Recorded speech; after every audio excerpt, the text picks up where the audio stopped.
Assembly segment അടിസ്ഥാനമാക്കിയുള്ള വിശകലനത്തിൽ ഞങ്ങൾ ഇന്ന് പാലക്കാടൻ കാറ്റ് എങ്ങോട്ടാണ് എന്നാണ് നോക്കാൻ പോകുന്നത്. നമ്മുടെ വീഡിയോകൾ കാണുന്ന ആയിരക്കണക്കിന് ആൾക്കാരുണ്ട്. അവര് ചിലർ കമന്റ് ബോക്സിൽ വന്നിട്ട് ഈ കേരളത്തിലെ എപ്പോഴും അസംബ്ലി ഇലക്ഷനും പാർലമെന്റ് ഇലക്ഷനും രണ്ട് രീതി വോട്ട് ചെയ്യുന്ന ജനങ്ങളാണ്. അപ്പം നിങ്ങളുടെ വിലയിരുത്തലൊക്കെ എങ്ങനെയൊക്കെ റെഡിയാവും എന്ന് ചോദിക്കുന്നുണ്ട്. പക്ഷേ ഞങ്ങൾ വിലയിരുത്തുന്നത് ഈ ഇതുവരെയുള്ള ഇലക്ഷൻ പാറ്റേണിൽ നിന്നൊരു മാറ്റം ഇക്കുറി വരുമെന്നും അസംബ്ലി സെഗ്മെന്റിലെ കഴിഞ്ഞ 2021 തെരഞ്ഞെടുപ്പിലെ റിസൾട്ടും ഇപ്പോഴത്തേതുമായിട്ട് കുറച്ച് താതാത്മ്യം ഉണ്ടാകുമെന്നൊക്കെ ഒരു വിലയിരുത്തലിലാണ് ഞങ്ങൾ മുന്നോട്ട് പോകുന്നത്. നമുക്ക് നോക്കാം എവിടെ എത്തുമെന്ന് നോക്കാം. ഞങ്ങളുടെ വിലയിരുത്തൽ പിഴച്ചാൽ അത് സമ്മതിക്കാൻ ഞങ്ങൾക്ക് യാതൊരു ബുദ്ധിമുട്ടില്ല. അപ്പോൾ ഇക്കുറി ഇന്ന് പാലക്കാടൻ കാറ്റ് എങ്ങോട്ടാണ് എന്നാണ് നമ്മൾ നോക്കുന്നത്. പാലക്കാടൻ കാറ്റും ചൂടും ഇപ്പം മഴയായി. കഴിഞ്ഞ ദിവസം നമ്മൾ ആലത്തൂരിൻ്റെ പറഞ്ഞു തൊട്ടടുത്ത മണ്ഡലമായ പാലക്കാടിൻ്റെ ഒരു ചരിത്രം വളരെ വലിയ രാഷ്ട്രീയ ചരിത്രമുള്ള മണ്ഡലമാണ് പാലക്കാട്. ഇപ്പോൾ കഴിഞ്ഞ സിറ്റിംഗ് MLA VK ശ്രീകണ്ഠൻ ജയിച്ചത് ചെറിയൊരു ഭൂരിപക്ഷത്തിലാണ്. 11,637 വോട്ടിന് 10,000-ൽ പരം 11,637. അത് ഒരു ലോക്സഭാ തെരഞ്ഞെടുപ്പിൽ അതൊരു വലിയ ഭൂരിപക്ഷമൊന്നുമില്ല. ഒരുപക്ഷെ 2019 LDFന് കിട്ടാവുന്ന രണ്ടാമത്തെ സീറ്റായിരുന്നു പാലക്കാട്. ആലപ്പുഴയിൽ ആരിഫ് ജയിച്ചതുപോലെ ഒരു സീറ്റിൽ കൂടി LDF ജയിക്കുമായിരുന്നു പാലക്കാട്. കാരണം MP രാജേഷ് ഇപ്പോഴത്തെ മന്ത്രി, ഇപ്പോഴത്തെ തൃത്താല MLA, അന്ന് വളരെ ശക്തമായ മത്സരം നടത്തി. അതിനു മുമ്പ് 2 തവണ അവിടെ സിറ്റിംഗ് MP ആയിരുന്ന അദ്ദേഹം ആണ് VK ശ്രീകണ്ഠനോട്, കോൺഗ്രസിന്റെ നേതാവിനോട് പരാജയപ്പെട്ടത്. ചെറിയൊരു ഭൂരിപക്ഷത്തിന് പരാജയപ്പെട്ടു. അപ്പൊ ഇതാണ് അവിടുത്തെ സാഹചര്യം. പിന്നെ അവിടെ BJP വളരെ ശക്തമായ നിലയിൽ ഉള്ളൊരു മണ്ഡലം ലോക്സഭയാണ് പാലക്കാട്. അസംബ്ലി, നിയമസഭ, മലമ്പുഴ ഉൾപ്പെടെ. അപ്പൊ അവിടെ കഴിഞ്ഞ തവണ C കൃഷ്ണകുമാർ BJPയുടെ അവിടുത്തെ ഏറ്റവും അറിയപ്പെടുന്ന ശക്തനായ നേതാവാണ്. അദ്ദേഹം നന്നായിട്ട് വോട്ട് പിടിച്ചിട്ടുണ്ട്. 2019 21.44. BJPയുടെ ഒരു സ്റ്റേറ്റ് ആവറേജ് എന്ന് പറയുന്ന 14-15% അപ്പുറത്ത് പോയി 21.44. ഇപ്പം സുരേഷ് ഗോപി തൃശ്ശൂർ വോട്ട് പിടിച്ചതുപോലെ ഏതാണ്ട് അതേ രൂപത്തിൽ C കൃഷ്ണകുമാർ BJP നേതാവിടെ പാലക്കാട് വോട്ട് പിടിച്ചിട്ടുണ്ട്. മലമ്പുഴയിൽ വോട്ട് പിടിച്ചിട്ടുണ്ട് അസംബ്ലി തെരഞ്ഞെടുപ്പില്. അപ്പോൾ MP രാജേഷ് 38% വോട്ട് നേടിയപ്പം VK ശ്രീകണ്ഠന് 39% വോട്ട്. 1%-ത്തിലധികം ഏതാണ്ട് വോട്ടിന്റെ വ്യത്യാസത്തിലാണ് MP രാജേഷ് VK ശ്രീകണ്ഠനോട് പരാജയപ്പെടുന്നത്. അപ്പോൾ LDFന്റെ ഒരു ഉറച്ച കോട്ട തന്നെയാണ് പാലക്കാട് എന്നുള്ളത് നമ്മൾ കാണുക. BJPക്കും അവിടെ നല്ല വളർച്ച ഉണ്ടായിട്ടുണ്ട്. ഇതാണ് അവിടുത്തെ ഒരു പ്രത്യേകത 2019. പിന്നെ അന്ന് ഈ 7 അസംബ്ലി സെഗ്മെന്റിൽ 3 മാത്രമേ ശ്രീകണ്ഠൻ ലീഡ് ചെയ്തുള്ളൂ 2019. അതായത് പട്ടാമ്പി, മണ്ണാർക്കാട്, പാലക്കാട്.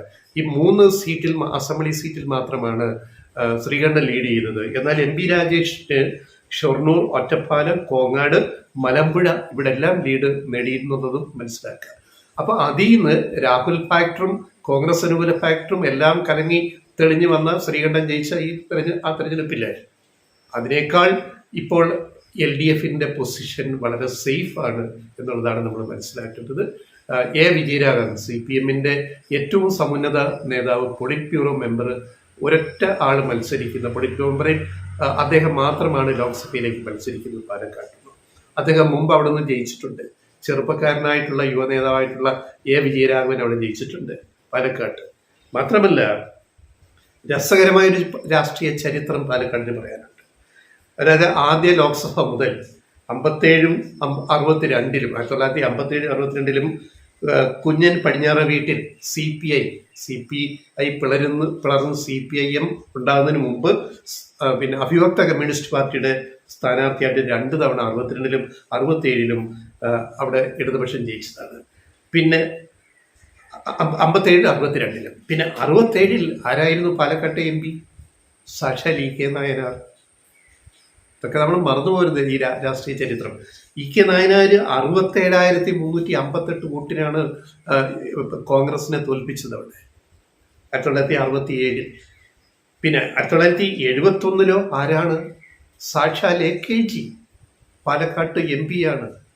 ലോക്സഭയിലെ പ്രതിപക്ഷ ശബ്ദം നേതാവായിട്ട് ഉയർന്ന AKG അന്ന് 1971 50,266 വോട്ടിനാണ് പാലക്കാട് വിജയിച്ചത്. അപ്പോൾ വലിയൊരു ഇടതുപക്ഷ പാരമ്പര്യം അവിടെ പറയാനുണ്ട്. ഇടയ്ക്ക് വലതുപക്ഷം ജയിച്ചു വന്നു, അതിലേക്ക് വരാം. 80-ലും 84-ലും 1980-84 VS വിജയരാഘവൻ കോൺഗ്രസിന്റെ നേതാവ് ജയിക്കുന്നു. തോൽപ്പിച്ചത് ആരെയാണ്? അത് ടി ശിവദാസ് മേനോനെയാണ് തോൽപ്പിച്ചത്. മുൻ ധനകാര്യമന്ത്രി LDF ഗവൺമെന്റിൽ നായനാറുള്ള കാലത്ത് വലിയ നേതാവിനെയാണ് തോൽപ്പിച്ചത്. അങ്ങനെ 84-ലും 80-ലും VS വിജയരാഘവൻ, 89-ലോ വിജയരാഘവൻ VS വിജയരാഘവനെ സിറ്റിംഗ് MP തോൽപ്പിക്കുന്നു. വിജയരാഘവൻ എന്ന ഇപ്പം വീണ്ടും മത്സരിക്കുന്ന CPM അന്നത്തെ യുവനേതാവ് സിറ്റിംഗ് MP കോൺഗ്രസിന്റെ VS വിജയരാഘവനെ തോൽപ്പിക്കുന്നു. ഇനി അത് 89. 91-ലോ ഈ യുവനേതാവ് വിജയരാഘവനെ വീണ്ടും VS വിജയരാഘവൻ തിരിച്ചു തോൽപ്പിക്കുന്നു, കോൺഗ്രസിന്റെ സ്ഥാനാർത്ഥി നേതാവ്. അങ്ങോട്ടും ഇങ്ങോട്ടും അടുത്തടുത്ത ലക്ഷ്യം തോൽപ്പിക്കുകയാണ് പരസ്പരം. അത്ര രസകരമായ ഒരു പൊളിറ്റിക്സാണ് പാലക്കാടിന് പറയാനുള്ളത്. പിന്നെ അത് കഴിഞ്ഞിട്ട് 2004 മുതൽ, അത് 96 മുതൽ 96, 98, 99, 2004 4 തവണ NN കൃഷ്ണദാസ് അന്ന് DYFIയുടെ നേതാവ്, പാർട്ടിയുടെ യുവനേതാവ് CPIMന്റെ 4 തവണ പാലക്കാട്ട് നിന്ന് ജയിച്ചു MP ആയിട്ട്. പിന്നീട് നമ്മൾ നോക്കുക, 2009-ലാണ് MP രാജേഷ് ആദ്യമായിട്ട് മത്സര രംഗത്ത് വരുന്നത്, NN കൃഷ്ണദാസിന്റെ 4ാം ഊഴം കഴിഞ്ഞതിന് ശേഷം. അന്ന് MP രാജേഷ് 2009 ചെറിയ ഭൂരിപക്ഷത്തിന് 1820 വോട്ടിനാണ് അദ്ദേഹം ജയിക്കുന്നത്, ഇപ്പോഴത്തെ മന്ത്രി. അന്ന് BJPയുടെ സംസ്ഥാന പ്രസിഡന്റ് ആയിരുന്ന CK പത്മനാഭന് 68,000 വോട്ട് കിട്ടി, വെറും 8.71%. അന്ന് കോൺഗ്രസിന്റെ മത്സരിച്ച യുവ തുർക്കി കോൺഗ്രസിലെ സതീശൻ പാച്ചേനിയാണ്. പാച്ചേനിക്ക് 42.58%, MP രാജേഷിന് 42.81%, വെറും 1820 വോട്ടിന്റെ ഭൂരിപക്ഷം. ഇനി 2014-ലേക്ക് വരിക. MP രാജേഷ് വൻ ഭൂരിപക്ഷത്തിന് അവിടെ ജയിച്ചു എന്നുള്ളതാണ്. അതായത് MP രാജേഷിന് 45.36% വോട്ട് കിട്ടിയപ്പോൾ തൊട്ടടുത്ത് എതിർ മത്സരിച്ച UDFിൽ നിന്ന് മത്സരിച്ച MP വീരേന്ദ്രകുമാറിന് 33.70% വോട്ടേ കിട്ടിയുള്ളൂ. അപ്പോൾ ഏതാണ്ട് 12% വോട്ടിന്റെ ഭൂരിപക്ഷത്തിലാണ് MP രാജേഷ് 2ാം തവണ സിറ്റിംഗ് MP വീണ്ടും ജയിക്കുന്നത്. അന്ന് അവിടെ നോട്ട് ചെയ്യേണ്ടത് ശോഭാ സുരേന്ദ്രനെയാണ്. ശോഭാ സുരേന്ദ്രൻ 2014 പാലക്കാട്ട് മത്സരിച്ച് ലോക്സഭയിലേക്ക് അവർ 15% വോട്ട് പിടിച്ചു. ചെറിയ പുള്ളിയല്ല ശോഭാ സുരേന്ദ്രൻ ഞങ്ങൾ പറയുന്നത്. അതുകൊണ്ടാണ് 1,36,000 പരം വോട്ടാണ് അന്ന് ശോഭാ സുരേന്ദ്രൻ നേടിയത് 2014. 2019 C കൃഷ്ണകുമാർ BJPയുടെ സ്ഥാനാർത്ഥി ആ വോട്ട് ശതമാനം വീണ്ടും കൂട്ടിയിട്ടാണ് 21.44 എത്തി നിൽക്കുന്നത്. അതായത് 2,18,556 വോട്ട് നേടി. ശോഭ നേടിയ 1.5 ലക്ഷത്തോളം വോട്ടുകളിൽ നിന്ന് ഇത്രയും 2.25 ലക്ഷത്തിൽ പരം വോട്ടുകളിലേക്ക് BJPയുടെ വോട്ട് വിഹിതം ഉയർത്താൻ C കൃഷ്ണകുമാറിന് സാധിച്ചു എന്നുള്ളത് നമ്മൾ കാണുക. ഇതാണ് ഇതിൻ്റെ ഒരു പൊതു ചരിത്രവും ഇപ്പോഴത്തെ പശ്ചാത്തലവും. അപ്പൊ ഇനിയിപ്പോൾ ഈ 2024 വിജയരാഘവൻ വീണ്ടും മത്സരിക്കുന്നു. പഴയ അവിടുത്തെ തന്നെ MP ആയിരുന്നു അദ്ദേഹം. VK ശ്രീകണ്ഠൻ സിറ്റിംഗ് MP വീണ്ടും മത്സരിക്കുന്നു. C കൃഷ്ണകുമാർ BJP നേതാവ് ലോക്സഭയിലേക്ക് മത്സരിക്കുന്നു. ഇനി നമുക്കിതിൻ്റെ അകത്ത് ഈ അസംബ്ലി സെഗ്മെന്റ് വഴിയുള്ള കാര്യങ്ങൾ നോക്കാം. അതിനകത്ത് എന്തെങ്കിലും കാര്യമുണ്ടോ എന്ന് നമ്മൾ ചിന്തിക്കണമല്ലോ. ഈ അസംബ്ലി സെഗ്മെന്റുകൾ പറയുമ്പോഴേ നമുക്ക് പട്ടാമ്പി മുതൽ തുടങ്ങാം. ഒന്ന് പട്ടാമ്പിയിൽ സിറ്റിംഗ് MP CPIയുടെ യുവ നേതാവ് JNU പ്രൊഡക്റ്റായ JNUവിൽ പഠിച്ച് പാസ്സായി വന്ന മുഹമ്മദ് മുഹസിൻ 2ാമതും പട്ടാമ്പിയിൽ നിന്ന് ജയിച്ചതാണ്. 2016 മുഹസിൻ ജയിക്കുന്നു, 2021 ജയിച്ചു. 21 മുഹസിൻ ജയിക്കുന്നത് 17,974, 18,000-ഓളം വോട്ടിന്റെ ഭൂരിപക്ഷമാണ്. അപ്പൊ അത് പട്ടാമ്പി LDFന്റെ ഒരു കോട്ട പോലെ ഉറപ്പിച്ചതാണ്. 2016 കന്നി മത്സരത്തിൽ മുഹസിൻ ജയിക്കുന്നത് 7,404 വോട്ടിനാണ്. 7,000-ൽ നിന്ന് 18,000-ഓളം വോട്ടിന്റെ ഭൂരിപക്ഷത്തിന് 2ാം മത്സരത്തിൽ മുഹസിൻ സിറ്റിംഗ് MLA ഇപ്പം ജയിച്ചു വന്നിരിക്കുന്നത്. പിന്നെ അന്ന് KM ഹരിദാസിന് BJP കിട്ടിയത് 9.60%. 10% വോട്ട് പട്ടാമ്പിയിൽ BJPക്ക് അന്ന് കിട്ടിയിട്ടില്ല കഴിഞ്ഞ ഇലക്ഷനിൽ പോലും. അതായത് BJP പട്ടാമ്പിയിൽ ദുർബലമാണ് എന്നാണ് അതിൻ്റെ അർത്ഥം. ഇനി അതിനു മുമ്പും പിന്നെ 2011 CP മുഹമ്മദ് ആയിരുന്നു, കോൺഗ്രസിന്റെ നേതാവായിരുന്നു സിറ്റിംഗ് MLA. പിന്നെ അതാണ് അവിടുത്തെ ഒരു ചരിത്രം. അവിടെ നിന്നാണ് LDF അത് പിടിച്ചെടുക്കുന്നത്. പട്ടാമ്പി മണ്ഡലം CP മുഹമ്മദിൽ നിന്ന് മുഹസിൻ പിടിച്ചെടുക്കുകയാണ്. ഇനി രണ്ടാം മണ്ഡലം ഷൊർണൂർ. ഷൊർണൂരിന്റെ ചരിത്രം എന്താണ്? അവിടെ ഇപ്പോൾ P മാമുക്കുട്ടി CPM-ന്റെ സിറ്റിംഗ് MLA ആണ്. അദ്ദേഹം ജയിച്ചത് 36,674 വോട്ടിനാണ്. ഭൂരിപക്ഷം 2021 ചെറിയ ഭൂരിപക്ഷമല്ല, 30 കടന്ന് 36,000 പരം വോട്ടിനാണ് മാമുക്കുട്ടി അവിടെ ജയിച്ചിരിക്കുന്നത്. അവിടെ കോൺഗ്രസിന് വളരെ കുറച്ച് വോട്ടേ കിട്ടിയുള്ളൂ, 23.48%. അതേസമയം ജയിച്ച മാമുക്കുട്ടിക്ക് 49% വോട്ട് കിട്ടി. അതിന്റെ നേർപകുതിയെ ആർക്ക് കിട്ടുന്നുള്ളൂ? പിന്നെ കോൺഗ്രസിന്റെ സ്ഥാനാർത്ഥിക്ക് കിട്ടിയുള്ളൂ. പിന്നെ അവിടെ BJPയുടെ ആരായിരുന്നു ചർച്ചയിൽ വന്നിരിക്കുന്നത്? സന്ദീപ് വാര്യർ. സന്ദീപ് വാര്യർ മാന്യമായിട്ട് വോട്ട് പിടിച്ചവിടെ 24.34% വോട്ട്, 36,973 വോട്ട്. അപ്പം ഷൊർണൂരിൽ BJPക്ക് അത്യാവശ്യം വോട്ട് ബാങ്ക് ഉണ്ട് എന്ന് നമ്മൾ കാണുക. അതിക്കുറി കൃഷ്ണകുമാറിന് അനുകൂലമായിട്ട് കുറച്ച് വോട്ടുകൾ അവിടെ നിന്ന് കിട്ടും, പക്ഷെ പട്ടാമ്പിയിൽ നിന്ന് കിട്ടത്തില്ല. ഇനി മൂന്നാമത്തെ മണ്ഡലം വന്നു കഴിഞ്ഞാൽ നമുക്ക് നോക്കിക്കഴിഞ്ഞാൽ ഒറ്റപ്പാലം K പ്രേംകുമാർ CPM-ന്റെ സിറ്റിംഗ് MLA ജയിച്ചത് 15,152 വോട്ടിന്, മാന്യമായ ഭൂരിപക്ഷമാണ്. 15,000 അസംബ്ലി സെഗ്മെന്റിൽ. അവിടെ P സരിൻ, നമ്മുടെ കോൺഗ്രസിന്റെ ഈ സൈബർ സെല്ലിന്റെ കുത്തിത്തിരിപ്പിന്റെ ഒരാളുണ്ടല്ലോ, കനുകുലു ടീമിന്റെ കൂടെ നിൽക്കുന്ന P സരിൻ, സർക്കാർ ഉദ്യോഗം ഉപേക്ഷിച്ചു വന്ന P സരിനായിരുന്നു അന്ന് കോൺഗ്രസ് സ്ഥാനാർത്ഥി. അതോടെ പ്രത്യേകം നോട്ട് ചെയ്യണം. സരിൻ നേടിയത് അഖിലേഷ് സരിൻ നേടിയ ഒറ്റപ്പാലത്ത് 37% വോട്ട്. ജയിച്ച പ്രേംകുമാർ 46%. മാന്യമായ വിജയം. P വേണുഗോപാലൻ BJPക്ക് കിട്ടിയത് 15.55% വോട്ടുണ്ട്. അതായത് BJPയുടെ ഒരു ന്യായമായ വോട്ട് ബാങ്ക് 15% ഒറ്റപ്പാലത്തുണ്ട്. 2016 വരിക. അന്ന് CPM നേതാവ് P ഉണ്ണിയായിരുന്നു ജയിച്ചത്. വലിയ ഭൂരിപക്ഷമാണ്, 16,000 പരം വോട്ടിന്റെ ഭൂരിപക്ഷത്തിനാണ് P ഉണ്ണി ഷാനിമോൾ ഉസ്മാനെ, ആലപ്പുഴയിൽ നിന്ന് പോയ ഷാനിമോൾ ഉസ്മാനെ തോൽപ്പിക്കുന്നത്, കോൺഗ്രസ് വനിതാ നേതാവിനെ. വലിയ ഭൂരിപക്ഷത്തിലാണ് ജയിച്ചത്. അന്നും BJPയുടെ P വേണുഗോപാലിന് കിട്ടിയത് 18.38. അപ്പം നോക്കണം, നമ്മൾ 2016 18.38 കിട്ടിയ P വേണുഗോപാൽ BJP 2021 അതേ ആൾ തന്നെ മത്സരിച്ച് കിട്ടിയത് 15.55% മാത്രമേ ഉള്ളൂ. അപ്പൊ BJPയുടെ വോട്ട് ഒരു 3% 2016 നിന്ന് 2021 വരുമ്പോൾ നഷ്ടപ്പെട്ടു. അപ്പൊ BJP വളർന്നോ? ഒറ്റപ്പാലത്ത് ഇല്ല, തളർന്നു എന്നാണ് ഈ വോട്ട് വിഹിതം ചൂണ്ടിക്കാണിക്കുന്നത്. ഇത്തരം ഡേറ്റ നമ്മൾ പലപ്പോഴും വിലയിരുത്താറില്ല. പക്ഷേ അതുകൊണ്ടാണ് ഞങ്ങൾ അസംബ്ലി സെഗ്മെന്റിൽ എവിടെയൊക്കെ BJP മുന്നോട്ട് പോയി, എവിടെയൊക്കെ BJP പിന്നിലേക്ക് പോയി എന്നൊരു അസസ്മെന്റ് ഇതിൽ നിന്ന് കിട്ടുന്നത്. കൃത്യമായിട്ട് ഒറ്റപ്പാലത്ത് BJP പിന്നിലേക്ക് തളർന്നു എന്നുള്ളതാണ് കഴിഞ്ഞ തെരഞ്ഞെടുപ്പിന്റെ പശ്ചാത്തലം. ഇനി 2011 ഹംസ CPM ജയിച്ചു, മാന്യമായ ഭൂരിപക്ഷം 13,000. അന്ന് തോൽപ്പിച്ചത് VK ശ്രീകണ്ഠനെയാണ്, ഇപ്പോഴത്തെ ലോക്സഭയിലെ സിറ്റിംഗ് MP തോൽപ്പിച്ചത് ഈ 13,000 വോട്ടിലാണ്. അന്നും P വേണുഗോപാൽ BJP കിട്ടിയത് 7.33% വോട്ടാണ്. 3 തവണ അദ്ദേഹം മത്സരിച്ചു. 3-ാം തവണ വോട്ട് വീതം താഴേക്ക് പോവുകയാണ് ചെയ്തത് ഒറ്റപ്പാലത്ത്. ഇനി 4ാമത്തെ തവണ കോങ്ങാട് എടുക്കുക. കോങ്ങാട് ശാന്തകുമാരി, ഇപ്പോഴത്തെ സിറ്റിംഗ് MLA ശാന്തകുമാരി, CPM-IM-ന്റെ ശാന്തകുമാരി ജയിച്ചത് 27,000 പരം വോട്ടിനാണ്. വളരെ വലിയ ഭൂരിപക്ഷമാണ് ഒരു അസംബ്ലി സെഗ്മെന്റിൽ. അവർ തോൽപ്പിച്ചത് UC രാമനെ, മുസ്ലിം ലീഗിന്റെ സ്ഥിരം ഒരു കക്ഷിയുണ്ടല്ലോ UC രാമനെ, തോൽപ്പിച്ചത് ഇത്രയും വലിയ ഭൂരിപക്ഷത്തിനാണ്. അവിടെ M സുരേഷ് ബാബു ആയിരുന്നു BJPക്ക് കിട്ടിയത് 17.75. അതായത് കോങ്ങാട് BJPക്ക് അത്യാവശ്യം വോട്ട് ബാങ്ക് ഉണ്ട്, എബവ് 15% ഉണ്ട്. 17.75% BJPക്ക് നേടാൻ സാധിച്ചു. അപ്പൊ ഇത്തവണ അത് കൃഷ്ണകുമാറിന് BJPക്ക് അനുകൂലമായ ഒരു ഘടകം അവിടുന്ന് വോട്ട് വിഹിതം കൂട്ടാൻ സാധിക്കുകയുണ്ട്. ഇനി നമ്മളിനി മണ്ണാർക്കാട്ടേക്ക് വരിക. 5ാമത്തെ മണ്ഡലം മണ്ണാർക്കാട് UDF-ന്റെ കോട്ടയാണ്, മുസ്ലിം ലീഗിന്റെ. കഴിഞ്ഞ 3 തവണയായിട്ട് അവിടെ N ഷംസുദ്ദീനാണ് ജയിച്ചു വരുന്നത് മുസ്ലിം ലീഗിലെ. അത് അത്യാവശ്യം നല്ല ഭൂരിപക്ഷത്തിലാണ്, മാന്യമായ 6,000 വോട്ടിന്റെ ഭൂരിപക്ഷത്തിനാണ് കഴിഞ്ഞ തവണ മണ്ണാർക്കാട് ഷംസുദ്ദീൻ ജയിച്ചത്.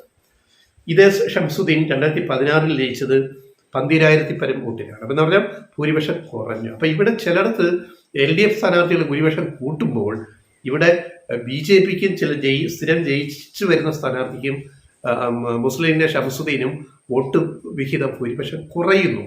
ഈ വ്യത്യാസങ്ങൾ നമ്മൾ കാണും.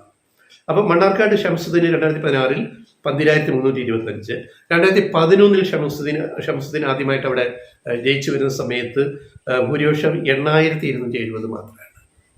അപ്പോൾ 8,000 നിന്ന് 12,000 ഭൂരിപക്ഷം വന്നു.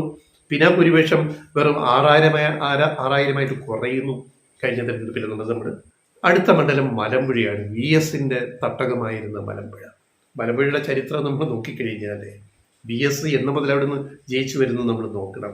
VS 2001 VS മലമ്പുഴയിൽ ജയിക്കുന്നു.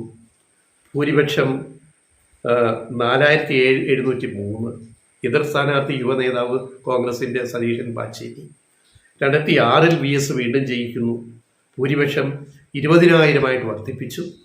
4,000 20,000 വർദ്ധിപ്പിച്ചു. അവിടെയാണ് പാച്ചേനിയെ 2006 20,000 പരം വോട്ടിന് VS തോൽപ്പിച്ചത്. 2011 VS വീണ്ടും ജയിക്കുന്നു.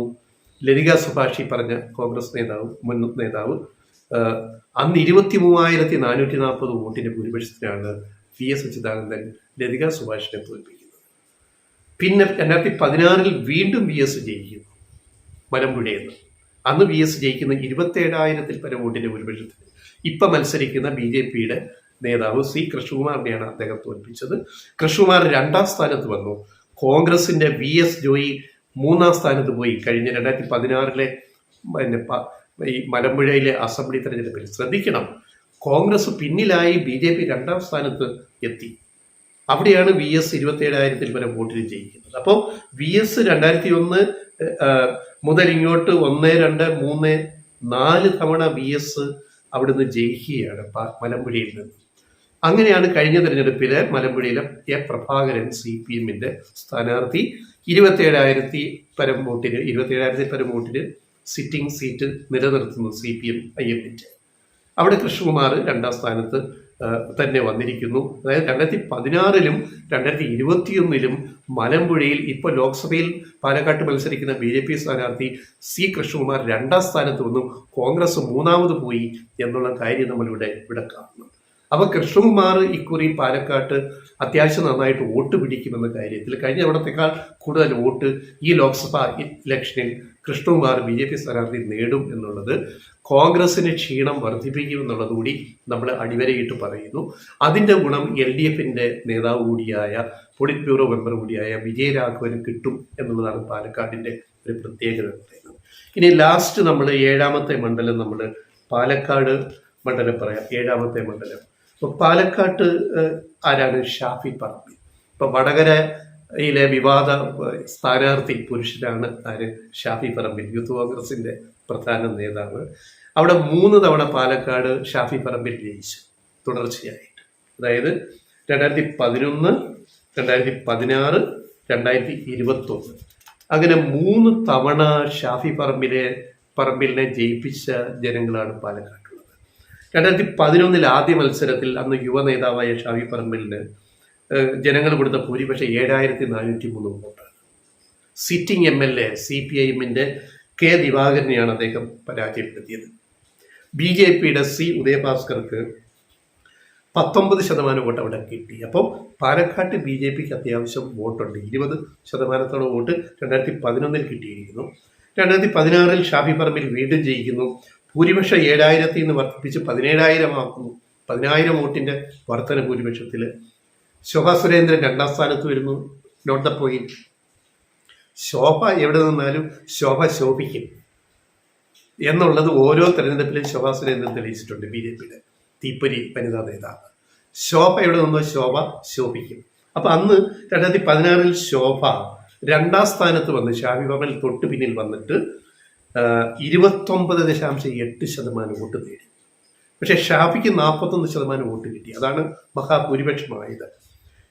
NN കൃഷ്ണദാസിന്റെ CPMന്റെ സ്ഥാനാർത്ഥി 3ാം സ്ഥാനത്ത് പോയി. 2016 25% വോട്ടേ കിട്ടിയുള്ളൂ ശോഭാ സുരേന്ദ്രന്റെ പിന്നിൽ. നമ്മൾ ആ കാര്യങ്ങൾ നോട്ട് ചെയ്യണം. ഇനി 2021 നോക്കുക. ഷാഫി വീണ്ടും ജയിക്കുന്നു. ഭൂരിപക്ഷം ഷാഫിക്ക് 2021 അതായത് 3,859 വോട്ടിന്റെ ഭൂരിപക്ഷം കിട്ടിയുള്ളൂ. ഭൂരിപക്ഷം ഗണ്യമായി 17,000 നിന്ന് വെറും 3,859 ഷാഫി പറമ്പിന്റെ ഭൂരിപക്ഷം കുറയുന്നു. E ശ്രീധരൻ, മെട്രോമാൻ BJP സ്ഥാനാർത്ഥി E ശ്രീധരൻ 29.08% വോട്ട് നേടുന്നു.